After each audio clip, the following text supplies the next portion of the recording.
বাবা কি করছো তুমি? এই যে মা, যে পুরনো পাতাগুলো আছে এইগুলো কেটে দিচ্ছি টমেটোর। টমেটোগুলো এই পাশে মনে হয় পাকেনি, তাই না? পেকে পারিনি এখনো। কিছু পাকে গেছে, আবার কিছু পাকেনি। হুম। দেখেছো কেমন হয়েছে টমেটো? এই যে দেখো। হ্যাঁ, অনেক বড় বড় হয়েছে টমেটোগুলো। এবং এখন পাকার সময় হয়ে গেছে তো, পেকে যাচ্ছে। এই যে একটা অলরেডি দেখো, এই যে কত সুন্দর।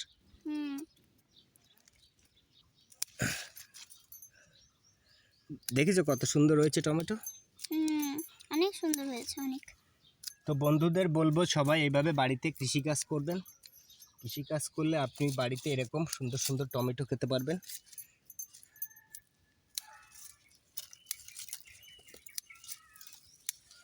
গাছের এই পুরনো পাতাগুলো কেটে দিলে গাছে একটু রোদ্দুর বাতাস লাগে, তাহলে গাছ তো সাধারণত রোদ থেকেই পাতার সাহায্যে খাদ্য গ্রহণ করে, তাই একটু রোদ্দুর বাতাস রাখলে গাছগুলো সুন্দর হয়।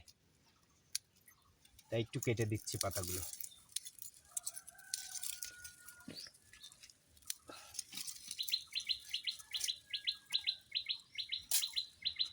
সবাই এইভাবে গাছের পরিচর্যা করবেন, সেখান থেকে আপনি ভালো ফল আশা করতে পারেন।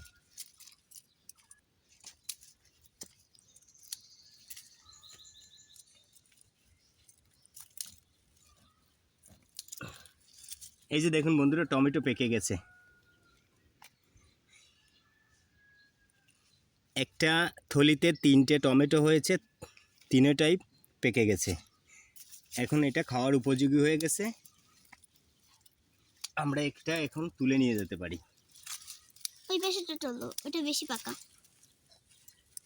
এইটা এটা এটা হ্যাঁ, এটা তুলে খাও, বন্ধুদের দেখাও কতটা পেকে গেছে। এই যে দেখুন, এই টমেটোটা আপনার প্রচুর পরিমাণে ভিটামিন এ, বি এবং সি থাকে। এবং টমেটোটা যদি আপনি খান, আপনার হৃদযন্ত্রটা ভালো থাকবে, আর দৃষ্টিশক্তি ভালো থাকবে, এবং রক্ত সঞ্চালন প্লাস আপনার শরীরের ত্বকটা ভালো থাকবে। তাই আমরা বেশি বেশি টমেটো খাবো এবং নিজের শরীরকে সুন্দর রাখবো। সবাইকে ধন্যবাদ। এটা খাও। এই যে দেখুন, এই যে টমেটোটা আমি খাচ্ছি, আসলে টমেটোতে কোনো অর্গানিক, সব কিছুই অর্গানিক, কোনো রাসায়নিক সার ব্যবহার করিনি, এবং খেতেও খুবই সুস্বাদু। বাজার থেকে আমরা সাধারণত কিনে খাই, এতটা সুস্বাদ পাওয়া যায় না। তো এই টমেটোটাই খুবই সুস্বাদু।